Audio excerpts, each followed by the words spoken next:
ഇല്ലെങ്കിൽ ഈ പോത്തൊക്കെ ഒരു ചവിട്ടി കെട്ടി നമ്മളൊക്കെ കാല് ഒടിഞ്ഞു പോകും. കുളിപ്പിച്ച് കയറ്റുമ്പോൾ മൂക്കയർ ചേറ് ഭരിക്കാൻ പാടില്ല. ചേറിരുന്ന മൂക്കയർ കൊടുക്കും. പിന്നെ പച്ചെണ്ണയും മുട്ടയും കൊടുക്കും. കയറി വരാം പച്ചെണ്ണയും മുട്ടയും. ഇതിന് എന്ത് തീറ്റ മെയിനായിട്ട് തീറ്റ കൊടുക്കുന്നത്? പോച്ച ഞങ്ങൾ പണ്ടൊക്കെ കൊടുക്കുന്നത് കോലിഞ്ചി, വെറ്റ, കായം ഇത് ചേർത്ത്. അല്ല പോത്തിനെ മേടിച്ച് വയലിൽ കളഞ്ഞിട്ട് പോത്ത് നന്നാവും എന്ന് പറഞ്ഞാൽ ഒരിക്കലും നന്നാവും. പോത്തിനെ മാത്രമല്ല കൃഷിപ്പണി തുടങ്ങിയിട്ട് 7-ാം വയസ്സിൽ തുടങ്ങിയതാണ്. വയലിൽ പൂട്ടി അടിക്കാൻ. അന്ന് മുതലേ കന്നാലിയായിട്ട് നല്ല ബന്ധമാണ്. ഇപ്പോഴും കൃഷിപ്പണിക്ക് പോകുന്നുണ്ട്. സ്ഥലം കുണ്ട്ര. അവിടെ നിന്ന് വരും പല സ്ഥലം. ആദ്യമായിട്ടായിരുന്നു. പിന്നെ ഇവിടുന്ന് എടുത്തിട്ടുണ്ട്. മാരാരിത്തോട്ടം, തമിഴ്നാട്. പിന്നെ പല വീട് അവിടെ നിന്ന് എടുക്കും. പല ചന്തകൾ കയറി ഇറങ്ങിയിട്ടുണ്ട്. പിന്നെ കാള പൂട്ടി അടിക്കുന്നതാണ് ഏറ്റവും വലിയ രസം.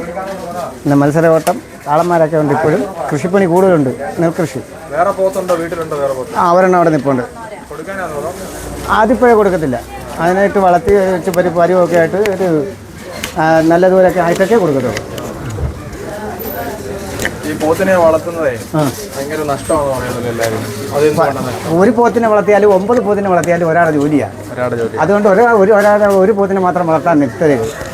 പിന്നെ പ്രായം ചെന്ന് വരുന്നവർക്ക് വളർത്താൻ പറ്റിയ ഒരു കാര്യം, ഇതിനെ കൊണ്ട് നടക്കി ഇറക്കി അവരെ കൈയും കാലും ഒക്കെ വരും. പോത്തിന് ആഹാരമാകും. അതിനൊരു പ്രത്യേക രൂപം ആരോഗ്യം വെക്കും. കൃഷിപ്പണിയിൽ എപ്പോഴും ശ്വാസം മുട്ടില്ലാത്തൊരു പണിയാണ് കൃഷിപ്പണി. ശാരീരികമായിട്ട് അധ്വാനമാണ്. ഈ പുതിയതായിട്ട് ഈ പോത്ത് വളർത്തി വരുന്നവർക്ക് ചേട്ടൻ എന്തോ പറയാനുള്ളത്? ഇത്ര നാളത്തെ എക്സ്പീരിയൻസ്. പുതിയതായിട്ട് പോത്തിനെ വളർത്തുന്നവരോട് എനിക്ക് പറയാനുള്ളത്, എല്ലാ പോത്തിനെയും കൊണ്ടുവന്നിട്ട് ആദ്യം അതിനെ കൈകാല പരിപാലനം നോക്കണം. കൈകാല് മുറിവുണ്ടോ, കുളിപ്പിച്ചിട്ട് കൊണ്ടുവരുമ്പോൾ കൈകാലിൻ്റെ ഇട കഴുകണം. എന്നിട്ട് ഉപ്പുനീരടിക്കണം. അതിനെ തലവടി നോക്കണം. കൊമ്പിന് ചൂടുണ്ടോ എന്ന് നോക്കണം. പനിയുണ്ടോ എന്ന് നോക്കണം. അത് എപ്പോഴും ശ്രദ്ധിച്ചെങ്കിലേ ഇത് നമുക്ക് ഉദവി കിട്ടത്തുള്ളൂ. അല്ല പോത്തിനെ മേടിച്ച് വയലിൽ കളഞ്ഞിട്ട് പോത്ത് നന്നാവും എന്ന് പറഞ്ഞാൽ ഒരിക്കലും നന്നാവും. കൊടുക്കുന്നുണ്ട്. അവരുടെ ഗുളിക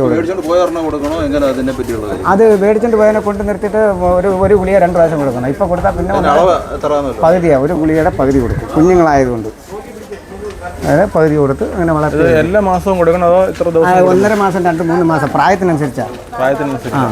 ഇങ്ങനെ കൊടുക്കുന്നത്. ഞങ്ങൾ പണ്ടൊക്കെ കൊടുക്കുന്നത് കോലിഞ്ചി, വെറ്റ, കായം ഇത് ചേർത്ത് അരച്ച് ഇതിൻ്റെ അണ്ണാക്കി കൊടുക്കും. ഇതിന് എന്ത് തീറ്റ മെയിനായിട്ട് തീറ്റ കൊടുക്കുന്നത്? പോച്ചയും വെള്ളം ശരിക്കും കൈത്തീറ്റയായിട്ട് കൊടുക്കുന്നുണ്ടല്ലോ. അത് തീറ്റ തിന്നു കൊടുക്കുമ്പോൾ പുളിയരി പിണ്ണാക്ക് ഇതൊക്കെ കൊടുക്കും. പിന്നെ പച്ചെണ്ണയും മുട്ടയും കൊടുക്കും. കയറി വരാം പച്ചെണ്ണയും മുട്ടയും കലക്കി കൊടുക്കും. പിന്നെ വേപ്പെണ്ണ ഇങ്ങനെ വായിൽ ഒഴിച്ച് കുടിക്കുമോ അതോ നമ്മൾ കുപ്പിക്കകത്ത് പ്ലാസ്റ്റിക് കുപ്പിക്കകത്ത് ഒഴിച്ചാൽ പണ്ട് മുളയിലായത് കൊടുക്കുന്നത്. മുളക്കകത്ത് ഇപ്പോൾ അത് കുപ്പിക്കകത്തൊക്കെ അടിച്ച് ഇലക്കി കൊടുക്കും. അന്നത്തെ ദിവസം വെള്ളം ചൂടാക്കിയേ കൊടുക്കത്തുള്ളൂ കുടിക്കാൻ. പച്ചവെള്ളം കൊടുക്കത്തില്ല. ഇങ്ങനെയൊക്കെയാണ് ചെയ്യുന്നത്. രാവിലെ ഇതിനൊന്നും കൊടുക്കത്തില്ല. നേരെ വയലിൽ കൊണ്ടുവരും. വയലിൽ കൊണ്ടുവന്നിട്ട് അത് പച്ചവെള്ളം ഇതൊക്കെ കഴിച്ച് ഒരു സമയമാകുമ്പോൾ അരിവിനോട്ടം കയറി കിടക്കും. പിന്നെ വെള്ളത്തിൽ ഇങ്ങനെ കിടക്കും. വൈകുന്നേരം ആകുമ്പോൾ നമ്മൾ ചെല്ലുമ്പോൾ തീറ്റ അങ്ങ് തുടങ്ങും. പിന്നെ വയറ് നിറച്ച് കയറി വരും. പിന്നെ നമ്മളൊരു തീറ്റ കൊടുക്കും. 10 മണിയാകുമ്പോൾ കൊടുക്കും. അവത്തുങ്ങൾ അവിടെ കിടന്നു കഴുകി കുളിപ്പിച്ച് കയറ്റി. എപ്പോഴും കഴുകി കുളിപ്പിച്ച് കയറ്റുമ്പോൾ മൂക്കയർ ചേറ് ഭരിക്കാൻ പാടില്ല. ചേറിരുന്ന മൂക്കറ്റ് മുറിവാകും. ഈച്ച വെടിയിടും, പുഴുവാകും. അതൊക്കെ ശ്രദ്ധിക്കണം. അത് ഇപ്പോൾ കൊണ്ടുവന്നാൽ മൂക്കയറിടാൻ പറ്റും. ഇച്ചിരി കൂടെ വളർന്നു കഴിഞ്ഞാൽ അത് നമ്മളെ എടുത്ത് മറിക്കും. ഇപ്പോഴാകുമ്പോൾ ഇപ്പോൾ ക്ഷീണിച്ച് വരുന്നതുകൊണ്ട് നമുക്ക് നിന്ന് തരും. ഇല്ലെങ്കിൽ ഈ പോത്തൊക്കെ ഒരു ചവിട്ടി കെട്ടി നമ്മളൊക്കെ കാല് ഒടിഞ്ഞു പോകും. അപ്പോൾ അതൊക്കെ ശ്രദ്ധിക്കണം. അങ്ങനെയാണ് ഈ പോത്തിന് മൂക്ക് കുത്തി അടിക്കുകയും ചെയ്യുന്നത്. ഇപ്പോൾ 4 എണ്ണത്തിന് എടുത്തിട്ടുണ്ട്. നമ്മൾ ഒരാൾ വയലിൽ അടിച്ച് കെട്ടി നോക്കിക്കഴിഞ്ഞാൽ പിന്നെ നമ്മളൊരു ഉച്ചയാകുമ്പോൾ ചെന്ന് നോക്കി തണലത്തോട്ട് അടിച്ചു കിടണം. പിന്നെ നമ്മൾ ഇങ്ങോട്ട് വന്നിട്ട് വൈകിട്ട് പോകുമ്പോൾ ഇത് കളത്തുങ്ങൾ തിന്ന് വയറ് നിറച്ചേക്കും. പിന്നെ സന്ധ്യ ആകുമ്പോൾ കൊണ്ടുവരുമ്പോൾ കുളിപ്പിച്ച് കെട്ടി ഇട്ടേക്കണം.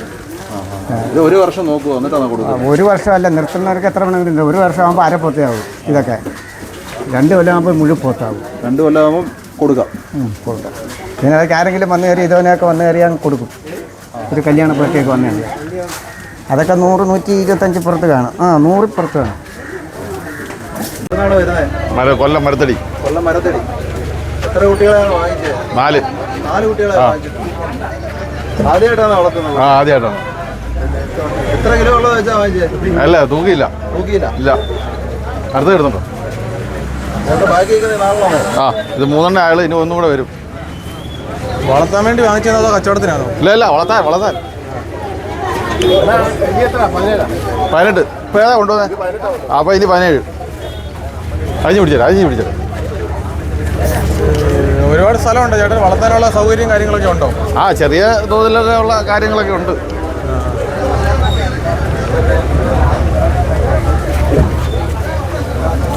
ഇവരെല്ലാരും കൂടെ എങ്ങോട്ട് പോകുന്നത്? അത് അനീച്ചാരെടുക്കുന്നത്. അനീച്ചാരെടുത്തത്. അവന് നേരത്തെ ഈ പരിപാടിയാണ്. അവന് പശുവും കാര്യങ്ങളൊക്കെ ഉണ്ട്.